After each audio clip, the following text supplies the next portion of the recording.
வணக்கம். எடப்பாடி பழனிசாமியின் கன்னத்தில் அறைந்த எஸ்பி வேலுமணி பரபரப்பால் அதிமுகவின் தொண்டர்கள். நண்பர்களே, இந்த வீடியோவிற்கு அதிமுகவின் தொண்டர்களாக இருந்தீங்கன்னா ஒரே ஒரு லைக் மற்றும் சப்ஸ்கிரைப் பண்ணிடுங்க. அதிமுகவில் கடந்த சில வருடங்களாக எடப்பாடியின் முழுமையான தலையீடு, அவரது சுயநலம், அவரது ஈகோ, ஒட்டுமொத்த அதிமுகவும் சிதைந்துவிட்டது. மறைந்த முன்னாள் முதல்வர் செல்வி ஜெயலலிதா அவர்களது ஆதரவுகளும் அரியணை சாசனமும் தற்பொழுது முற்றிலுமாக அதிமுக மீண்டும் அந்த இடத்தை கைப்பற்ற முடியாத அளவிற்கு அவரது மறைவிற்கு பிறகு எடப்பாடியின் கையில் சிக்கிக்கொண்டு மிக பெரிய அளவிலான தோல்வியின் பக்கம் நாம் இருக்கின்றோம். முதல்வராக விஜய் அவர்கள் கட்சி தொடங்கி 2 ஆண்டுகளில் அரியாசனத்தை கைப்பற்றிவிட்டார். அடுத்த 20 ஆண்டுகள் அடுத்த எம்ஜிஆராக விஜய் அவர்கள்தான் அரசியல் களத்தில் இருப்பார் என்றும் மக்களால் பெருமளவில் கூறப்படுகிறது. ஆனால் உண்மையான அதிமுகவின் தொண்டர்களுக்கு தெரிவிக்கப்படுவது என்னவென்றால், ஒவ்வொரு அதிமுகவின் தொண்டனும் அதிமுக கட்சி ஆட்சியை கைப்பற்ற வேண்டும் என்றுதான் நினைப்பான்.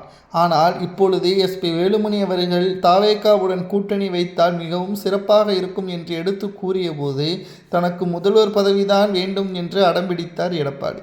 இதனால் கடுமையான கோபம் வந்த சி.வி. சண்முகம் உள்ளிட்ட பலரும் எடப்பாடி பழனிசாமியின் மீது ஒட்டுமொத்தமான எதிர்ப்புகளையும் கைகலப்பும் ஏற்பட்டது. இதனால் சி.வி. சண்முகமும் எஸ்பி வேலுமணியும் எடப்பாடியின் கன்னத்தில் அறையக்கூடிய நிகழ்வுகளும் உருவானது. இதனால் அதிமுகவின் அரசியல் வட்டாரத்தில் மிகப்பெரிய அளவில் பரபரப்பை ஏற்படுத்தியது. 2026 சட்டசபை தேர்தல் அதிமுக தோல்வியடைந்து விட்டது. மேலும் அதிமுக வெற்றியடைவதற்கான வழிகள் தான் என்ன? அதிமுகவை தற்பொழுது காப்பாற்ற முடியாதா என்று பலரும் கேட்கிறார்கள். நிச்சயமாக அதிமுகவை காப்பாற்ற முடியும். ஆனால் எடப்பாடி பழனிசாமி இல்லாத அதிமுகவாக இருந்தால் மட்டும்தான் அது சாத்தியம்.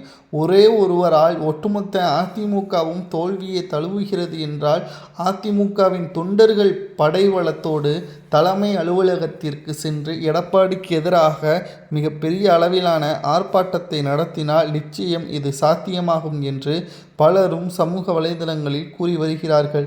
இது அதிமுகவின் வளர்ச்சிக்காகத்தானே தவிர அதிமுகவின் தோல்விற்காக இது கிடையாது.